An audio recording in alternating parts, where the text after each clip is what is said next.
Hello everyone. चलिए start करते हैं आज के सेशन को। और इसमें मैं आपके साथ डिस्कस करने वाला हूं न्यू सिलेबस का चैप्टर नंबर 17, जिसका नाम है due diligence, investigation and forensic accounting. Old syllabus की बुक में से यदि आप इसको रेफर करते हैं तो ये जो टॉपिक्स हैं आपको चैप्टर नंबर 16 में मिलेंगे। तो ओल्ड सिलेबस का चैप्टर 16, न्यू सिलेबस का chapter 17, that is due diligence, investigation and forensic accounting.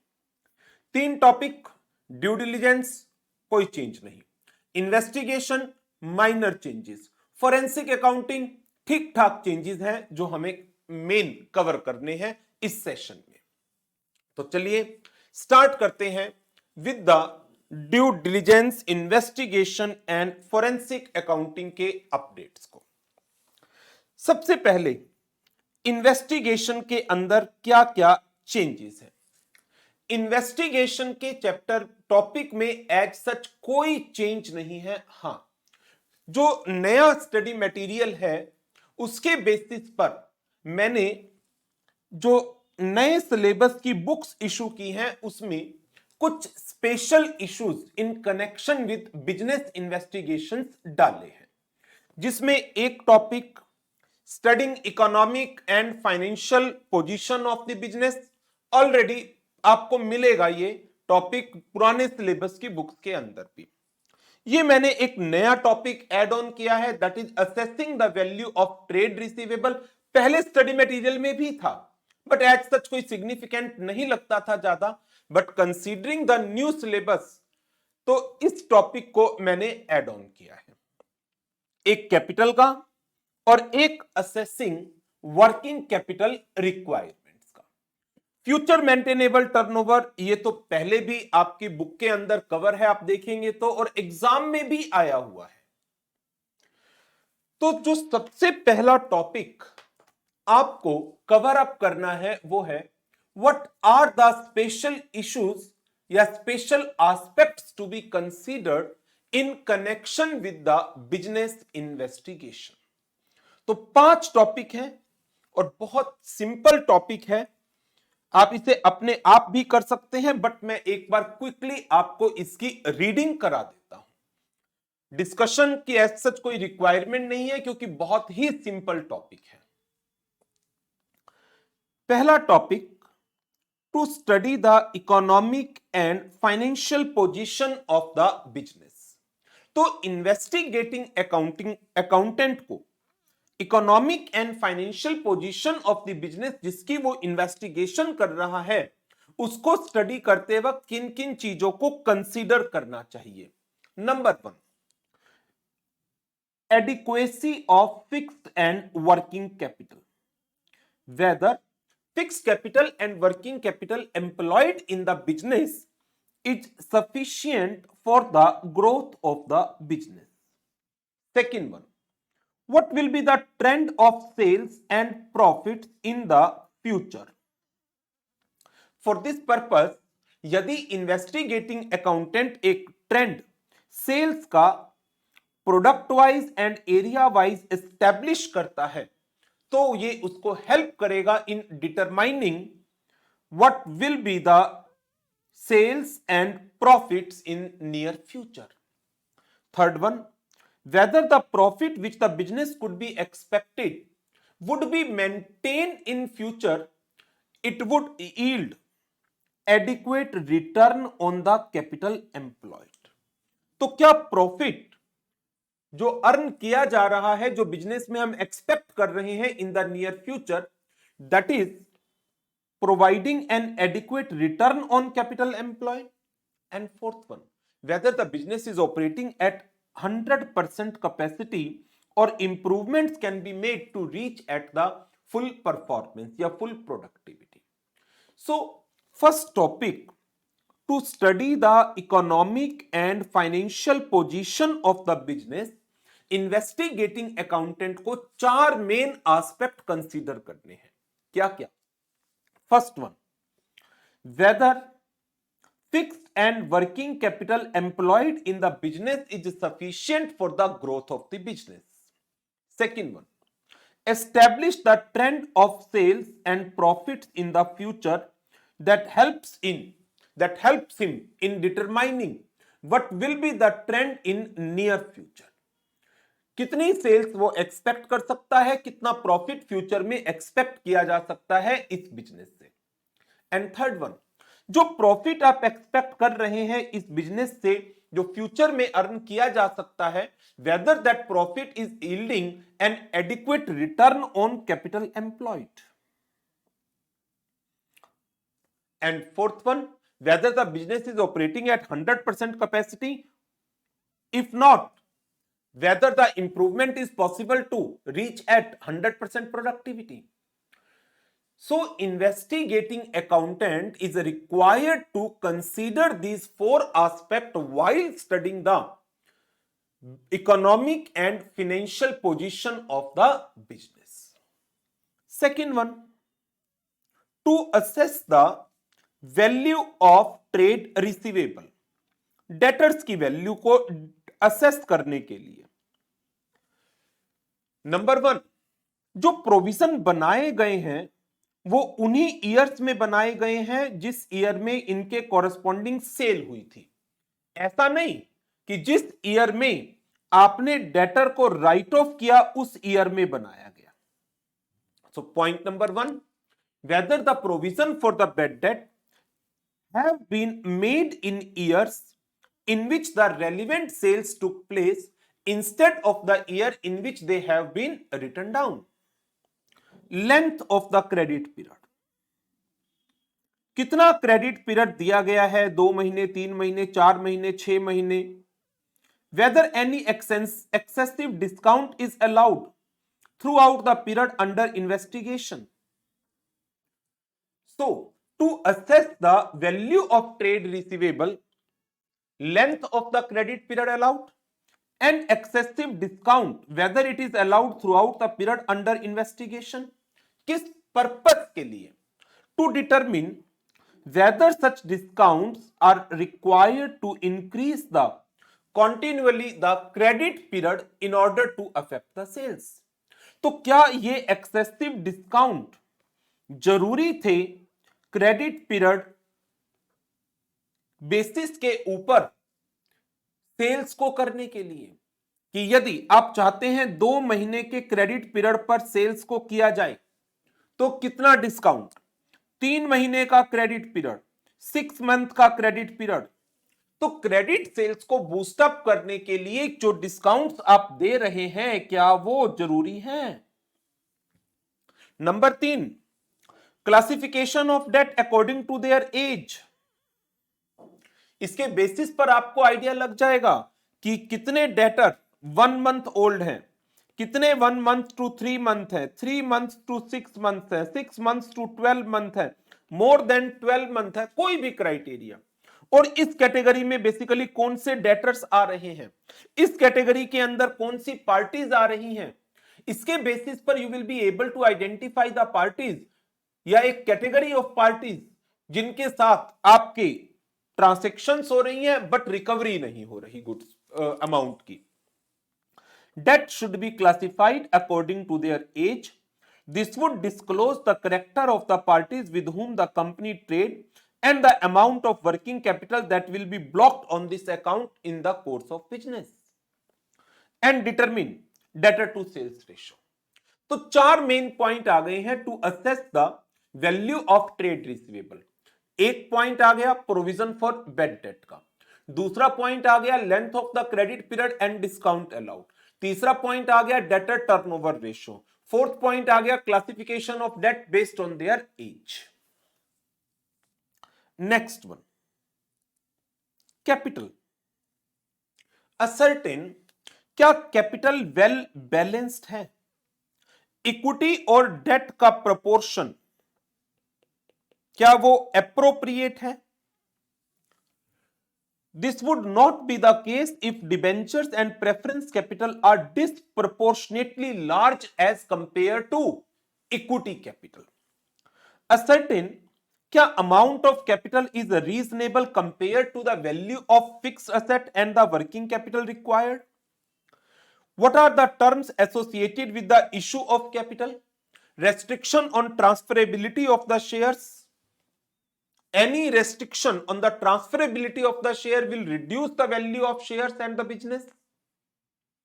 So, in relation to capital, the investigating accountant is required to ascertain whether capital is well balanced. Equity debt mix, ऐसा तो नहीं debenture preference capital disproportionately large है as compare to equity.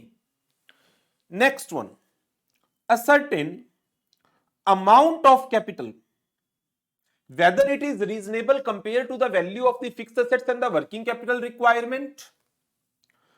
Terms associated with the issue of capital, यदि shares की transferability पर कोई restrictions हैं, it will decrease the value of the shares and correspondingly the business. Next one, to assess the future maintainable turnover. ये already आपने पढ़ा हुआ है और इंपॉर्टेंट टॉपिक भी है, आ सकता है एग्जाम में. फ्यूचर मेंटेनेबल टर्नओवर को असेस करने के लिए हम 4 मेन फैक्टर्स को कंसीडर करते हैं: trend, marketability, political and economic consideration and the competition. तो ये तो हमने रेगुलर बैच में डिस्कस किया ही हुआ है, इसे आप सेल्फ कवर कर लेंगे. इंपॉर्टेंट टॉपिक है, याद रखिएगा. To assess the working capital requirement. Working capital requirements के अंदर हमें चेक करना है कि बिजनेस को कितनी वर्किंग कैपिटल की रिक्वायरमेंट रहेगी बिजनेस की नॉर्मल ग्रोथ के लिए और बिजनेस की कंटिन्यूटी के लिए. कई बार क्या होता है, फंड्स की शॉर्टेज के कारण बिजनेस की जो प्रोडक्शन एक्टिविटीज हैं वो हॉल्ट पर आ जाती है. So investigating accountant is required to consider, क्या इन्वेंट्री टर्नओवर रेशो इंक्रीज हो रही है, क्या ये एक कॉन्टिन्यूअस एक्टिविटी है, ये कॉन्टिन्यूअसली इंक्रीज हो रही है, या it is for a temporary period. Temporary trend तो नहीं है इन्वेंट्री टर्नओवर रेशो के इंक्रीज का. ट्रेड पेएबल, वर्किंग कैपिटल की बात करते हैं तो current assets minus current liabilities. आपको करंट असेट्स के अंदर इन्वेंट्री के पॉइंट को, ट्रेड रिसीवेबल के पॉइंट को, करंट लायबिलिटीज में प्राइमरीली ट्रेड पेएबल के पॉइंट्स को, इन्हें कवर अप करना है. क्या ट्रेड पेएबल्स को टाइमली पे ऑफ किया जा रहा है या उनका बैकलॉग होता जा रहा है, आप उनको पेमेंट नहीं कर पा रहे हैं. What will be the effect on inventory, trade receivable, trade payable यदि टर्नओवर इंक्रीज होती है या नए प्रोडक्ट को इंट्रोड्यूस किया जाता है. सो जनरल पॉइंट्स हैं, ऐसे कुछ है ही नहीं ये पॉइंट्स कि जिसके अंदर मुझे डिटेल डिस्कशंस में जाना पड़े. ये तो सब आपकी normal financial accounting, financial management के टॉपिक्स हैं जिन्हें आप बहुत अच्छी तरह से जानते हैं, समझते हैं. तो इसकी डिटेल डिस्कशन में मुझे लगता है जाने की एज सच कोई रिक्वायरमेंट नहीं है, बट इसमें से एक दो टॉपिक इंपॉर्टेंट है. पहला इकोनॉमिक एंड फाइनेंशियल पोजीशन का, फ्यूचर मेंटेनेबल टर्नओवर का एंड ट्रेड रिसीवेबल का. क्वेश्चन पूछा जा सकता है 4 नंबर का. नेक्स्ट टॉपिक, इन्वेस्टिगेशन में नेक्स्ट जो चेंज है वो है फ्रॉड का, और उसके अंदर 2 टॉपिक स्टडी मटेरियल में नए ऐड हुए हैं. अगेन वेरी सिंपल, बहुत सिंपल टॉपिक है. क्या है वो topic? Fraud diamond. Fraud diamond means fraud के 4 एलिमेंट्स. जैसे आप ऐसे 240 की बात करते हैं तो ऐसे 240 के अंदर आपको कैरेक्टरिस्टिक्स ऑफ फ्रॉड मिलते हैं या फ्रॉड रिस्क फैक्टर्स मिलते हैं. एक पॉइंट है उसके अंदर इंसेंटिव और pressure to commit the fraud. दूसरा point rationalisation to do so. तीसरा पॉइंट अपॉर्चुनिटी.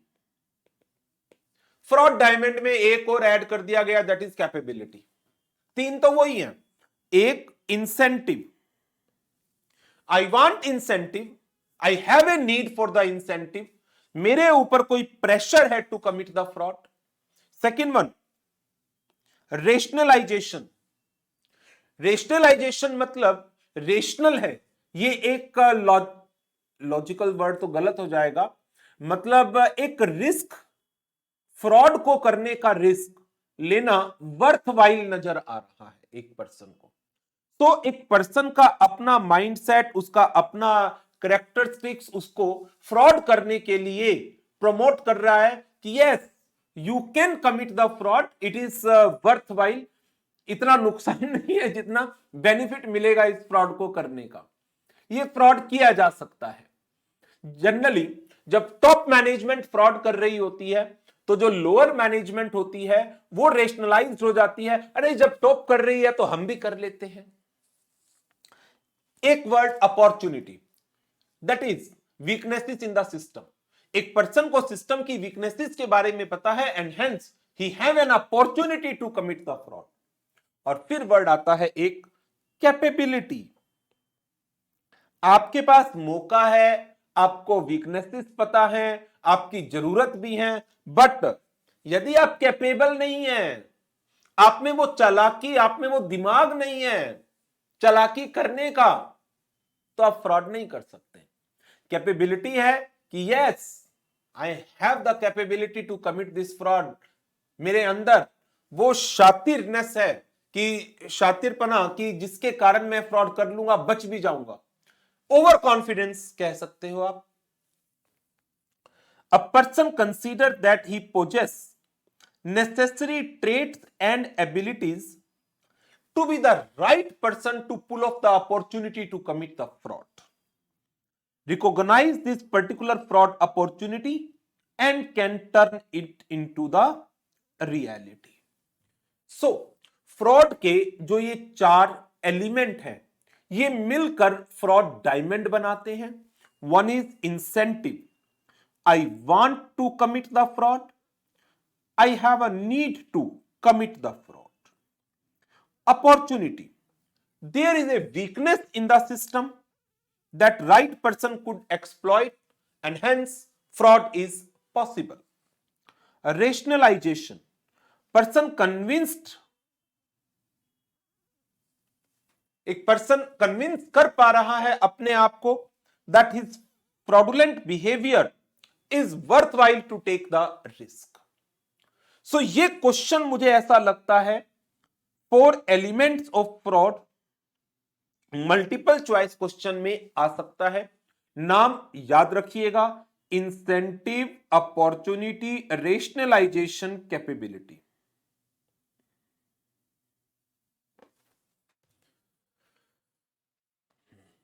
तीन तो सेम है, ऐसे 240 वाले और कैपेबिलिटी नया। दूसरा जो टॉपिक इन्वेस्टिगेशन ऑफ फ्रॉड के अंदर नए स्टडी मटेरियल में आया है, that is responses to frauds, और उसके अंदर what are the factors that affect auditor ability to detect fraud, skillfulness of the preparator. Fraud करने वाला पर्सन जितना स्किलफुल होगा, जितना टेक्निकली एक्सपर्ट होगा, उतना ऑडिटर के लिए मुश्किल हो जाएगा फ्रॉड को डिटेक्ट कर पाना। फ्रीक्वेंसी, एक्सटेंट ऑफ मैनिपुलेशन, जो एडजस्टमेंट मैनिपुलेशन है उसकी फ्रीक्वेंसी, जितनी ज्यादा बार एक फ्रॉड को कमिट किया जाएगा उतना ऑडिटर के लिए आसान हो जाएगा, चांसेस है फ्रॉड को डिटेक्ट कर पाना। ऐसा इसलिए कि ऑडिटर जो है वो सैंपल बेसिस पर काम करता है, और यदि नंबर ऑफ ट्रांजैक्शंस फ्रॉड की ज्यादा है देन उसको डिटेक्ट कर पाना आसान होगा। जैसे छोटी छोटी चोरी हो रही है इन्वेंट्री की, बट महीने में 3-4 बार होती हैं, तो कभी ना कभी तो वो ऑडिटर के सैंपल में कवर हो ही जाएगी। डिग्री ऑफ कोलजन इन्वॉल्व, एम्प्लॉइज की कितनी मिली भगत है, ज्यादा मिली भगत है तो ऐसी सिचुएशन में जो पर्सन इस फ्रॉड को कर रहे हैं उनका लेवल इन द ऑर्गेनाइजेशन, उस पर यह चीज फर्दर डिपेंड कर जाएगी। तो यदि कोलजन, हेरा फेरी, मिली भगत ज्यादा है, चांसेस है फ्रॉड को डिटेक्ट कर पाना मुश्किल होगा, क्योंकि ज्यादा पर्सन मिले हुए हैं, तो वो मिलकर इस फ्रॉड को छुपाने की पूरी कोशिश करेंगे। Relative size of individual amount manipulated, fraud छोटे अमाउंट के हैं, डिटेक्ट कर पाना मुश्किल है। किस ग्राउंड पर? मेटीरियलिटी प्रिंसिपल के ऊपर। Seniority of those person involve, यदि ज्यादा सीनियर पर्सन इन्वॉल्व है फ्रॉड को डिटेक्ट करना मुश्किल होगा। क्लरिकल लेवल इन्वॉल्व है, फ्रॉड को आइडेंटिफाई करना कंपैरेटिवली आसान होगा। So number 1, skillfulness of the preparator,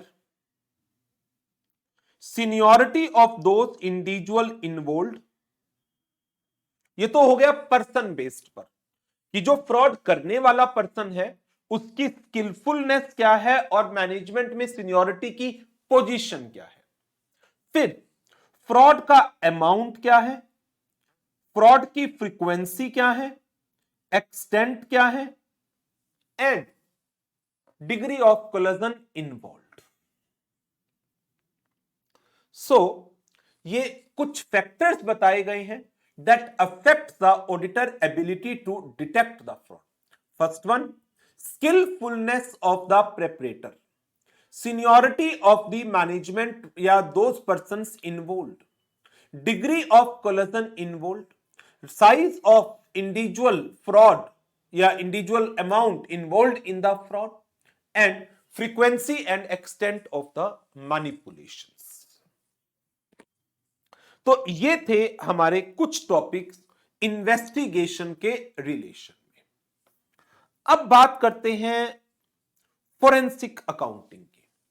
इसके अंदर एज सच कोई बहुत मेजर चेंजेस नहीं है, बट जो चेंजेस है वो कंसीडरेबल है, तो इसको ध्यान से कवर करिएगा।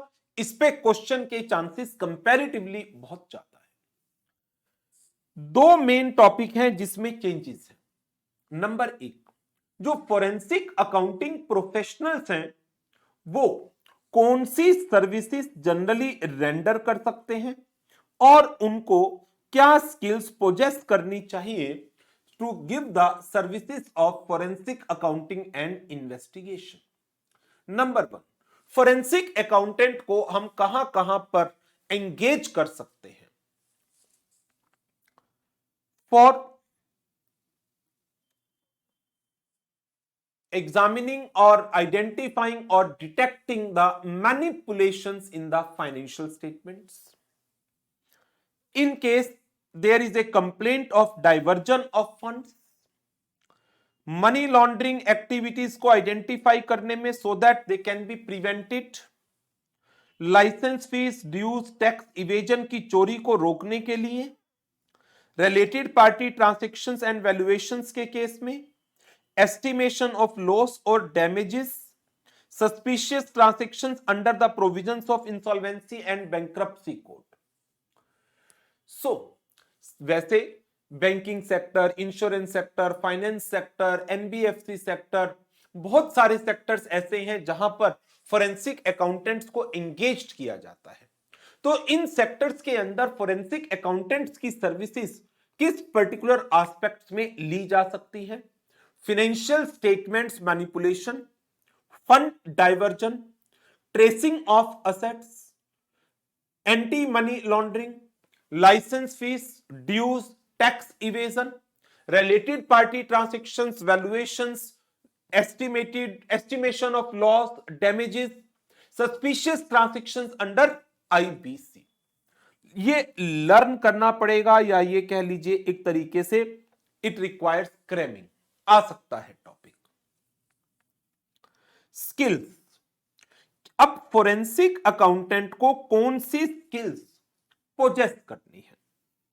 इन order to properly perform the services, professional forensic accountant must be familiar with the legal concepts and the procedures, have expertise in use of IT tool and technique that facilitate data recovery and analysis, that is basically CAT, data analytics techniques, ability to identify the substance over form while dealing with an issue। ये भी important topic है। So What are the skills that is to be possessed by a forensic accountant? Number one, he must be familiar with the legal concepts and the procedures.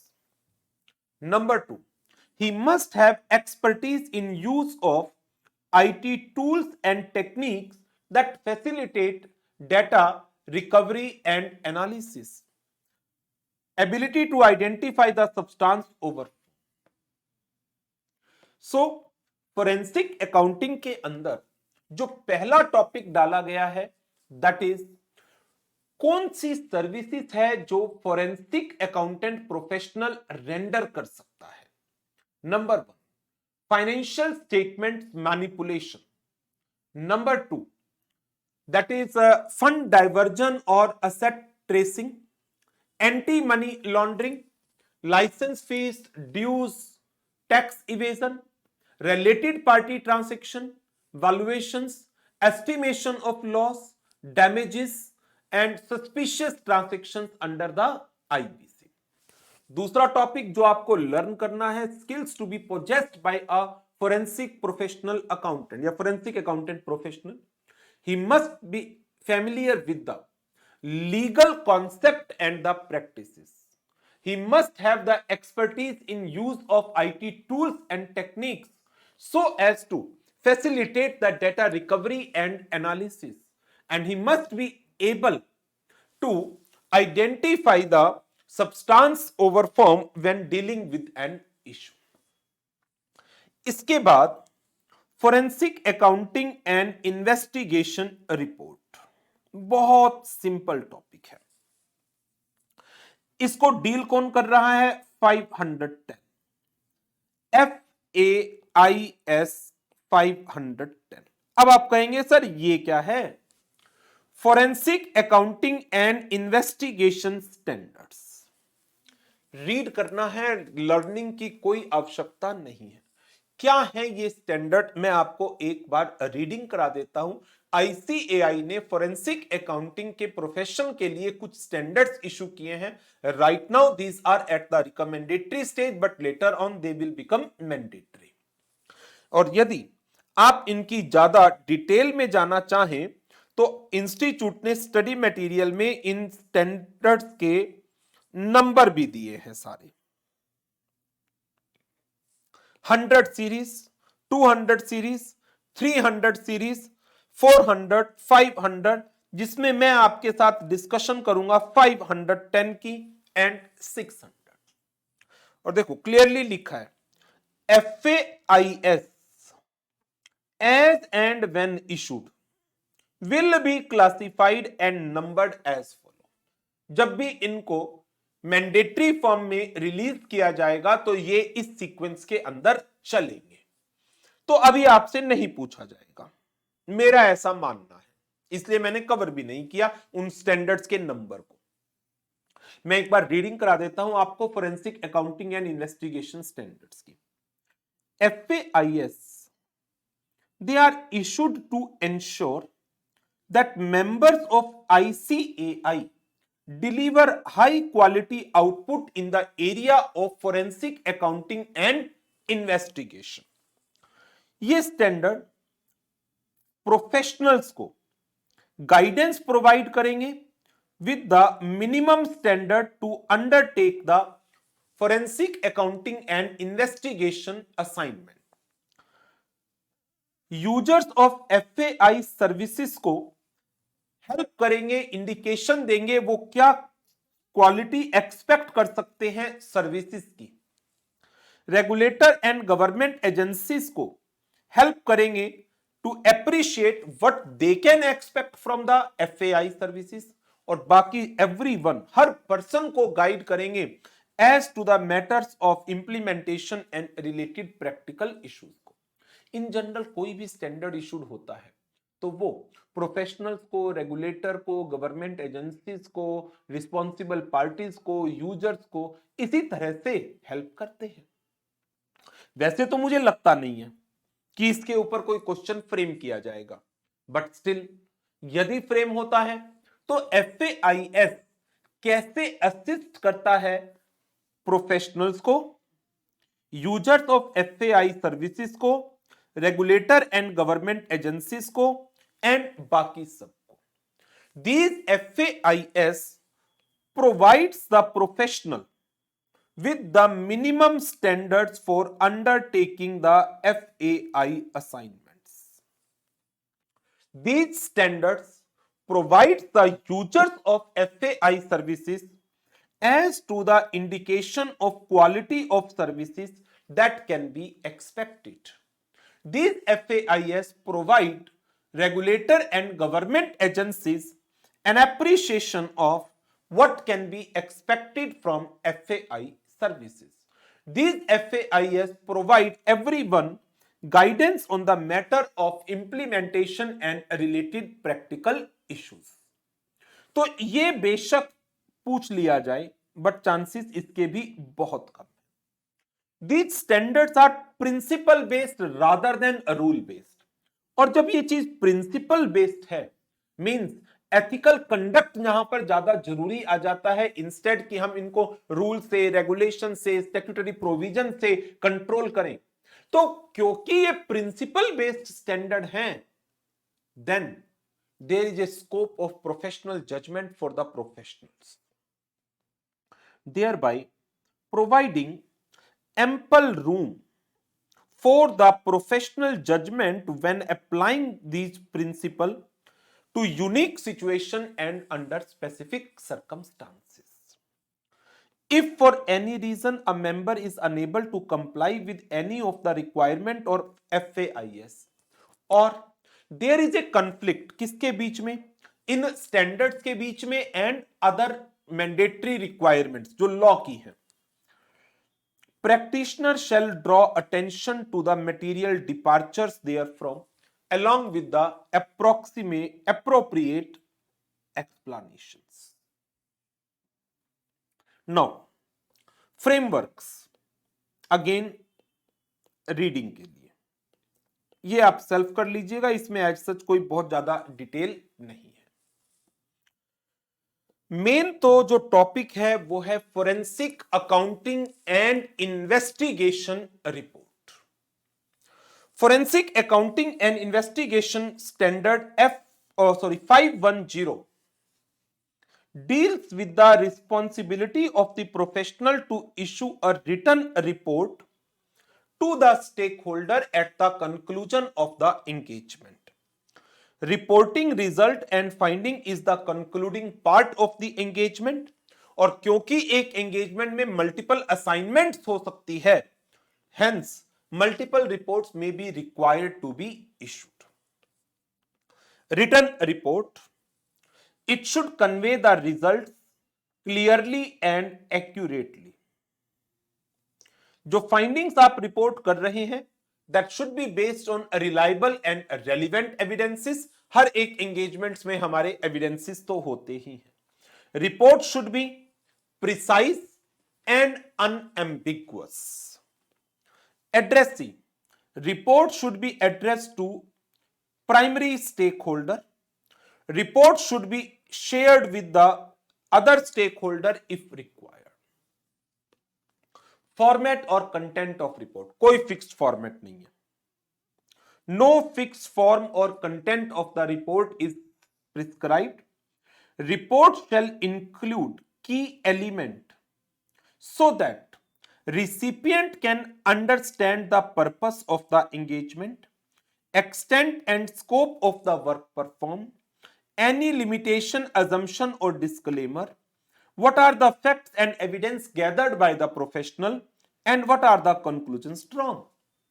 So, in purpose को पूरा करने के लिए कि ताकि recipient इस engagement के purpose को समझ सके, इस एंगेजमेंट के एक्सटेंट एंड स्कोप को आइडेंटिफाई कर सके, क्या लिमिटेशन अजम्पशंस यूज की गई हैं, फैक्ट्स एविडेंसेस गैदर्ड किए गए हैं, कंक्लूजन्स ड्रॉ किया गया है। इन चीजों को समझने के लिए एक रिपोर्ट के अंदर कुछ की एलिमेंट्स का होना जरूरी है। और वो क्या है की एलिमेंट्स? ये रहे, ये करना है आपको लर्न। कौन कौन से element? Title, addressee and the distribution list. What is the meaning of distribution list? The person to whom this report is to be distributed, if there is. Scope and objectives of the engagement. Approach and broad work procedures undertaken. Executive summary of the result covering all important findings and essence of the findings. Reference to use of an expert where applicable. The fact that assignment has been conducted in accordance with the FAIS or any material departure therefrom. List of findings supported by evidences, sources of evidence, assumption, limitations and disclaimers, conclusions from the assessment undertaken. ये आपको करना है याद. 4 to 5 marks का question आ सकता है. जैसे हर एक रिपोर्ट जिस एंगेजमेंट पर भी हम काम करते हैं, उसी तरह से फोरेंसिक अकाउंटिंग के ऊपर ये एक रिपोर्ट तैयार की गई है. तो जिसके अंदर की एलिमेंट्स कौन कौन से होने चाहिए? Number 1, title, addressee, distribution. Number 2, scope, objective. Number 3, approach and broad work procedures. Number 4, executive summary of the results covering all important aspects and the essence of the findings. 5th, reference to use of an expert where applicable. Statement या fact that this engagement has been performed in accordance with FAIS or any material departure therefrom. List of findings supported by evidences, sources of evidence and other relevant matter. Assumption, limitation, disclaimers, conclusion. So, ये इसका important part है. Report का कोई standard fixed form नहीं है. Report में कुछ की एलिमेंट होने चाहिए सो दैट जो यूजर्स हैं इस रिपोर्ट के, वो इस एंगेजमेंट के पर्पस को समझ सके, इस एंगेजमेंट के एक्सटेंट को और जो काम किया गया है बाय द प्रोफेशनल उसके स्कोप को समझ सके, लिमिटेशन, रेस्ट्रिक्शन, डिस्क्लेमर को आइडेंटिफाई कर सके, what are the facts and evidences that are gathered and conclusions drawn. इन चीजों को समझने के लिए हमारी रिपोर्ट में ये एलिमेंट होने जरूरी है. And where mandate of any engagement requires a discussion of findings with the subject party prior to finalization. तो डिस्कशन के बेसिस पर उनके जो रिस्पॉन्स आए हैं, कोई चीज मैंने गलत फाइंड आउट की, मैंने उनसे डिस्कस किया, उसके ऊपर उन्होंने अपनी explanation the, that response should also forming the part of the report. assumptions, limitations, all should form part of the report. Reporting timeline. Report should be issued within a reasonable time frame. Interim reports may be required as per the terms of the engagement. Final report is to be submitted within the reporting timeline period. तो बाकी तो सब reading के लिए है. तो इसमें क्या क्या चीजें इंपॉर्टेंट है मैं एक बार आपको दोबारा बताता हूं. इन्वेस्टिगेशन का जो स्पेशल एस्पेक्ट हमने स्टडी किया उसके अंदर से number 1 economic and financial position, number 2 trade receivable, number 3 future maintainable turnover. 3 topic important है जिस पर क्वेश्चन फ्रेम हो सकता है. इन्वेस्टिगेशन ऑफ फ्रॉड के अंदर फ्रॉड के एलिमेंट या fraud diamond, that is incentive, opportunity, rationalization and capability. फिर उसके बाद व्हाट आर द फैक्टर्स जो अफेक्ट करते हैं ऑडिटर एबिलिटी को टू डिटेक्ट द फ्रॉड, वो आपने कवर करना है, वो क्वेश्चन पूछा जा सकता है. फोरेंसिक अकाउंटिंग के अंदर number 1, what are the services to be rendered by the forensic accounting professional, what are the skills to be possessed by forensic accounting professional and key element of forensic accounting report, investigation report. तो ये topic हैं आपके chapter number 17 पुराने syllabus में ये 16 था जी, पुराने syllabus में ये चैप्टर नंबर 16 था, न्यू सिलेबस की बुक में ये चैप्टर नंबर 17 है। सो ये थी आपकी लास्ट अमेंडमेंट। इसके अलावा जो 1 2 3 4 5 6 नए चैप्टर हैं वो तो अलग से है, जो नए ऐड किए गए हैं, जिसमें एसए 800 की सीरीज, एसआरई, एसएई, एसआरएस और SDG, ESG assurance and digital audit के टॉपिक्स कवर्ड है। तो वो ऑलरेडी हमने आपकी गूगल ड्राइव पर डाले हुए थे, वो मैं बिलीव कर रहा हूं आपने देख लिए होंगे।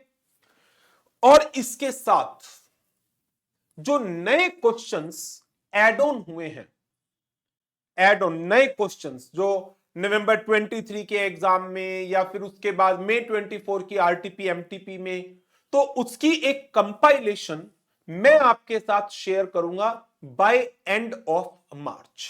बाय एंड ऑफ मार्च जितने भी नए question RTP, MTP and November 23 के एग्जाम में पूछे गए हैं, that is over and above the 13th edition. जो इस एडिशन में जो हमने नए सिलेबस का क्रैकर निकाला था, इसके एडिशन में जो क्वेश्चंस हैं, और वो बेसिकली कौन से हैं, नवंबर 23 का एग्जाम, नवंबर 23 की RTP MTP and May 24 exam की आरटीपी एंड एमटीपी। तो उसकी एक कंपाइलेशन मैं आपके साथ मार्च एंड तक शेयर करूंगा, और रिवीजन्स आपको यूट्यूब पर ही मिल जाएंगी। अमेंडमेंट्स हमारी सारी कवर हो ही चुकी है, और रिवीजन्स कुछ इंपॉर्टेंट टॉपिक्स की कोशिश करूंगा to the maximum possible chapters मैं कवर कर सकूं रिवीजन में, बट फिर भी जितने इंपॉर्टेंट चैप्टर्स हैं उनकी रिवीजन मैं पहले देने की कोशिश करूंगा। सो इसके साथ ये अमेंडमेंट सेशन हम यहीं पर करते हैं over. Thank you very much, good bye.